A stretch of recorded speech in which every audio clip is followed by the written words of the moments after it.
Hi, welcome to my first recipe demonstration.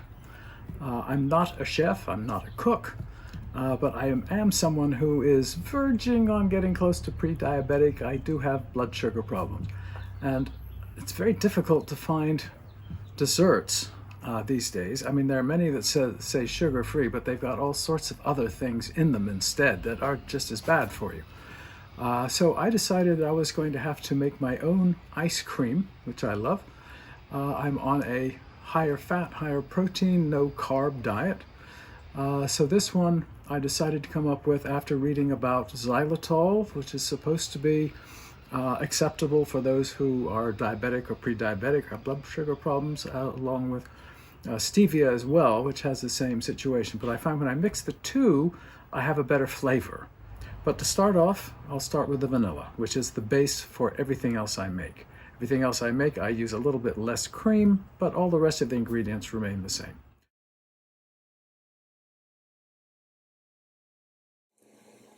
Start with 16 ounces of heavy whipping cream, half and half, probably a regular 32 ounce. And then we have 4 tablespoons of vanilla extract. We have a couple squirts of the stevia extract, squirt of the almond extract, that is optional of course, and then half a cup of xylitol. Another thing's optional is a whisk.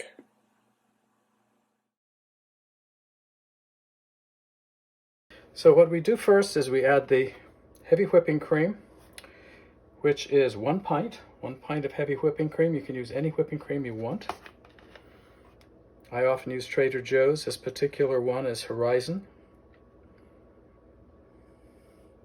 That's approximately 16 ounces.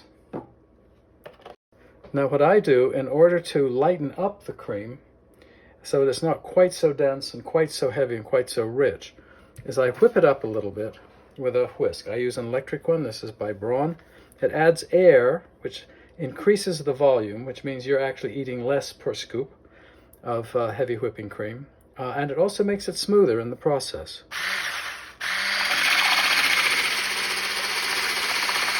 I don't do too much at the moment because I'm going to be adding, I want to put in 1 squirt of the organic almond extract. See, it's not a lot, it's just enough to add a little flavor. I'm going to add 2 eyedropperfuls of the stevia extract, which is also very sweet and doesn't take up any volume. And then I use, I know it sounds excessive, 4 tablespoons of the vanilla, but it really gives it that great vanilla flavor. 1, 2, 3, 4. I happen to like the flavor of the one from Trader Joe's, but you can use any. They all have slightly different flavors. So you'll find the ones you like best, and then I whip it up again.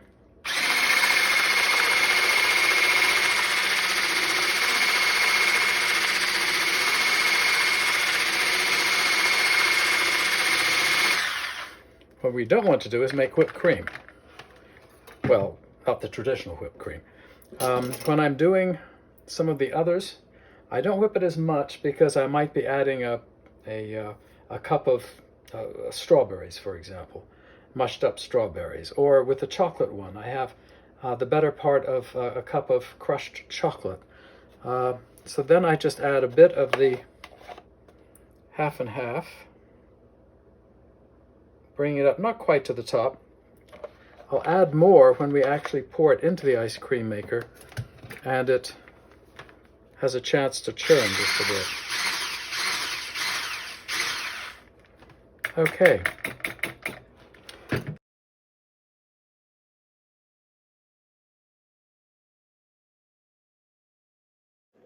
Now we have the cream that's all been whipped up.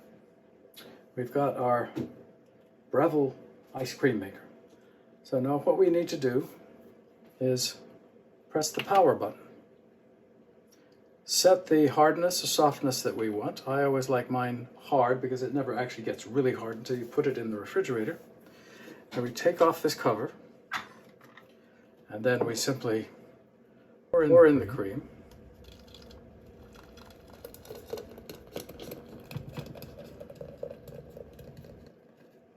Trying to keep it from going all over the place.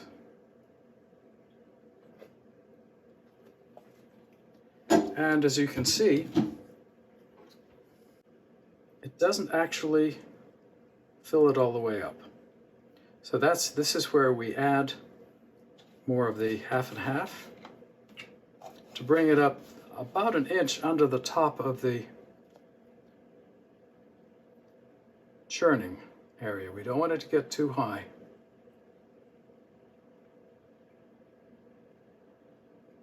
Because it will expand as it churns and gets even more air into it. Then when we have it going, we'll add more if we need it. But I allow 15 to 20 minutes at least to get a sense of whether I need more. So then we are going to be adding in this half cup of xylitol. But first we put on the cover, seat it down well, lock it well, and start the machine.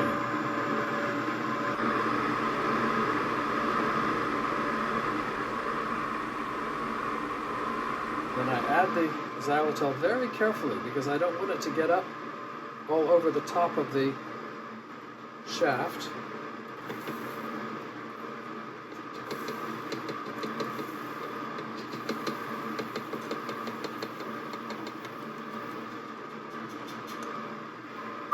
I usually manage to get a bit of it on.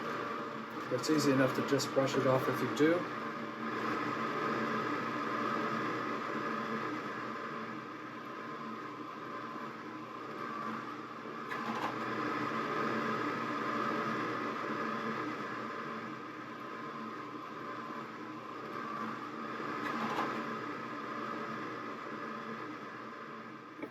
The churner stopped. So now we take the top off, set it aside, and then we just pull out the bucket and scrape out the ice cream. So now have some kind of a container. Okay, then we just lift the bucket out, and it's quite cold. So I use, there we go, I'm not really left-handed. I use a washcloth that we use as a hot pad, just to keep it from freezing my fingers. And I rest this on the container, and then you can just use this spatula. It almost fits between the side and the mixing blades for the paddle. So I pull out the paddle, and I take the little spatula, scrape as much of the ice cream back into the container as I can, and then scrape out the rest. Now from here on it's pretty easy because you don't have that paddle that gets in the way.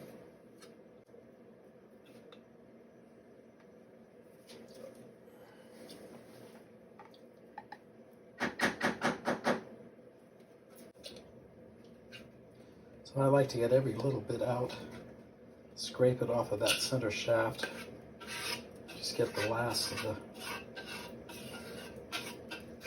cream out, waste not, want not, kind of push it down. Inevitably you'll get a few drips. I try to get them off so they don't freeze to the container. I have to have a spoonful. Oh, that's sounding like Tucci now. Then you take this, put it in the freezer, make sure you leave it in for a few hours to harden up more fully.